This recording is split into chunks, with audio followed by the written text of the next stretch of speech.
हाँ, आज हम महाभारत की कथा के आधार पर द्रौपदी स्वयंवर के ऊपर आलोचित करेंगे। जिस समय पांडव एक चक्रा नगरी में ब्राह्मणों के बेस में जीवन बिता रहे थे, उन्हीं दिन पंचाल नरेश की कन्या द्रौपदी का स्वयंवर तैयारी होने लगी। तो वो लोग तो गुप्त में रह रहे थे, ठीक है, एक चक्र नगरी में एक ब्राह्मण के घर पर। तो उसी समय क्या हुआ ना, पंचल नगर में द्रौपदी का स्वयंवर की तैयारियां होने लगी। एक चक्र नगरी में ब्राह्मण के झुंड पंचाल देश के लिए रवाना हुए। पांडव भी उनके साथ ही हो लिए। पांचों भाई माता कुंती के साथ किसी कुम्हार की झोपड़ी में आटे के, कुम्हार अर्थात जो मिट्टी का बर्तन बनाता है उसे कुम्हार कहा जाता है। पंचाल देश में भी पांडव ब्राह्मण वेश में ही भरण किए थे, इसी कारण कोई उनको पहचान ना सके। स्वयंवर मंडप में एक बृहदाकार धनुष रखा हुआ था, जिसके डोरी तारों के बनी हुई थी। ऊपर काफी ऊंचाई पर एक सोने की मछली टंगी हुई थी। उसके नीचे एक चमत्कार यंत्र बड़े वेग से घूम रहा था। राजा द्रुपद ने घोषणा की थी, राजा द्रुपद कौन थे ना, द्रौपदी के पिता थे। राजा द्रुपद ने घोषणा की थी कि जो राजकुमार पानी में प्रतिबिंब अर्थात उसके छाया प्रतिबिंब पानी में प्रतिबिंब देखकर उसे भारी धनुष से तीर चलाकर ऊपर टंगे हुए निशान को गिरा देगा, उसी का द्रौपदी बरमाला पहनेंगे, अर्थात उसी के साथ उसका शादी होंगे, अर्थात विवाह होंगे। इसी स्वयंवर के लिए दूर दूर से उनके वीर आए हुए थे, अनेक वीर आए हुए थे। मंडप में सैकड़ों राजा इकट्ठे हुए थे, जिनमें धृतराष्ट्र के 100 बेटे, अंग, नरेश, कर्ण, श्री कृष्ण, शिशुपाल, जरासंध आदि भी शामिल हुए थे।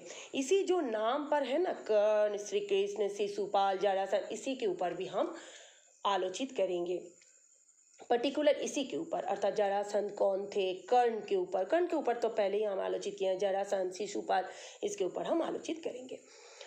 तो दर्शकों को भी भारी भीड़ थी। राजकुमार धृष्टद्युम्न घोड़े पर सवार होकर आ गया। धृष्टद्युम्न थे द्रौपदी के भाई। उसके पीछे हाथी पर सवार द्रौपदी आई। हाथी में फूलों का हार लिए हुए राजकन्या हाथी से उतरी और सभा में पदार्पण किया। राजकुमार धृष्टद्युम्न अपनी बहन के साथ प्रकट कर उसे मंडप के बीच में ले गया। इसके बाद एक एक करके राजकुमार उठते और धनुष पर डोरी चढ़ाते, हारते और अपमानित होकर लट जाते। यह हम महाभारत में सभी देखें कि एक एक राजकुमार उठ जाते, कभी किसी को नहीं कर सक रहे हैं कि जो प्रतिबिंब देखकर, जो भारी धनुष उठाकर जो कर सकेगा, जो द्रौपदी के पिता ने जो सलाह दी थी, लेकिन वो कोई नहीं कर पा रहे थे। कितनी सुप्रसिद्ध वीरों का इस तरह मुंहों की खानी पड़ी। शिशुपाल, जरासंध, शल्य और दुर्योधन जैसे पराक्रमी राजकुमार तक असफल हो गए। तो कौन कौन असफल हुए थे, इसी का नाम आप लोग प्लीज याद रखेंगे कि शिशुपाल, जरासंध, शल्य, दुर्योधन जैसे पराक्रमी राजकुमार। जब कर्णों का वारी आई तो सभी में एक लहर सी दौड़ गई, क्योंकि जानते थे कि कर्ण भी बहुत बड़ा वीर है।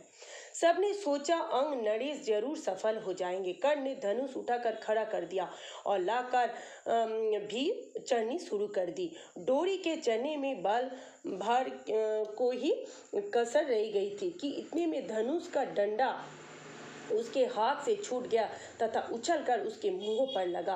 अपनी चोट सहलाता हुआ कर्ण अपनी जगह पर जा बैठा। इतने में उपस्थित ब्राह्मणों के बीच से एक तरुण उठ खड़ा हुआ। ब्राह्मण वेशधारी अर्जुन को ये खड़ा होते हुए देखकर सभी में बड़ी हलचल मच गई थी, क्योंकि उसको कोई पहचान ना सका, क्योंकि वो लोग तो गुप्त में थे ना, छद्मवेश में थे, क्योंकि उन लोग को कोई पहचान नहीं पा रहे थे। तो उसने धनुष पर तीर उठाया और आश्चर्यचकित लोगों को मुस्कुराते हुए देखा। लोग उसे देख रहे थे। उसने और देरी न करके तुरंत एक के बाद एक 5 बाण उसे घूमते हुए चक्र में मारे और हजारों लोग को देखते देखते निराश टूटकर नीचे गिर पड़ा। सभी में कोलाहल मच गया, बाजा बज उठे। उस समय राजकुमारी द्रौपदी की सभा कुछ अनूठी हो गई। वो आगे बढ़ी। लेकिन प्रसन्नपूर्वक ब्राह्मण वेश में खड़े अर्जुन को वरमाला पहना दी। माता का ये समाचार सुनने के लिए युधिष्ठिर, नकुल और सहदेव तीनों भाई मंडप में उठकर चल गए, परंतु भीम नहीं गया। उसे भय था कि निराश राजकुमार कहीं अर्जुन को कुछ कर न बैठे। भीमसेन का अनुसार ठीक ही निकला।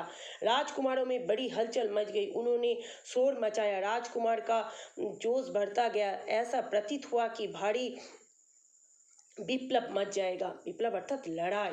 यह हाल देखकर श्री कृष्ण, बलराम और कुछ राजा विप्लव मचाने वाले राजकुमार को समझाने लगे। वे समझाते रहे और जब भीम और अर्जुन द्रौपदी के साथ लेकर सभा से जाने लगे तो द्रुपद का पुत्र धृष्टद्युम्न चुपके से उनके पीछे हो लिया। कुम्हार की कुटिया में उसने जो देखा उससे उसके आश्चर्य की सीमा न रही। वो तुरंत लौट आया और अपने पिता से बोला, पिताजी, मुझे तो ऐसा लगता है कि ये लोग कहीं पंडप न हो। बहन द्रौपदी उसे युवक को मृग छाला पकड़े जब जाने लगी तो मैं भी उसके पीछे हो लिया। वे एक कुम्हार की झोपड़ी में जा पहुंचा। वे अग्नि शिखा की भांति एक तेजस्वी देवी बैठा हुई थी। वहाँ जो बातें हुई उससे मुझे विश्वास हो गया कि वे कुंती देवी होना चाहिए। तब राजा द्रुपद के बुलवा भेजने पर पांचों भाई माता कुंती और द्रौपदी के साथ लेकर राजभवन पहुंचे। युधिष्ठिर ने राजा को अपना सही परिचय दे दिया। यह जानकर कि ये पांडव है, राजा द्रुपद फूले न समाये। उनकी इच्छा पूरी हुई। महाबली अर्जुन मेरी बेटी की पति हो गए हैं तो फिर द्रोणाचार्य की शत्रुता की मुझे चिंता नहीं रही। यह विचार कर उन्होंने संतोष की सांस ली। माँ की आज्ञा और सबकी संपत्ति से द्रौपदी के साथ पांचों पांडवों का विवाह हो गया।